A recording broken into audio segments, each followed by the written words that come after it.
नमस्कार मित्रांनो, आता मुख्यमंत्री माझी लाडकी बहीण योजनेच्या पात्र महिलांच्या खात्यावर पैसे वितरण्यासंदर्भामध्ये महिला व बालविकास मंत्री अदिती तटकरे यांनी माहिती दिलेली आहे। तर त्यामध्ये कोणत्या महिलांच्या खात्यामध्ये आता पैसे वर्ग होणार आहे व कोणत्या महिला पात्र व कोणत्या महिला अपात्र करण्यात आलेल्या आहे त्या संबंधित महत्त्वपूर्ण माहिती आपण या व्हिडिओमार्फत घेऊया। तर मित्रांनो, या चॅनलवर जर नवीन आले असाल तर अशाच नवीन माहितीसाठी चॅनल सबस्क्राईब करायला विसरू नका। तर चला माहिती सुरू करूया। तर मित्रांनो, मुख्यमंत्री माझी लाडकी बहीण योजनेला राज्यात उत्तम प्रतिसाद मिळत असून या योजनेचा लाभ तांत्रिक पडताळणी सुरू करण्यात आलेली आहे।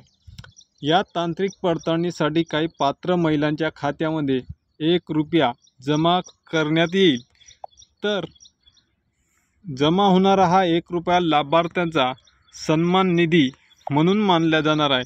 तर तांत्रिक पडताळणीचा तो एक भाग असे सांगून कोणत्याही अफवांवर विश्वास ठेवू नका, असे आवाहन महिला बालविकास मंत्री अदिती तटकरे यांनी केलेले आहे।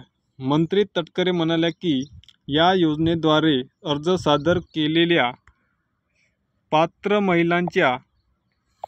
महिलांच्या खात्यामध्ये प्रत्येकी 1 रुपया जमा करण्यात येणार आहे।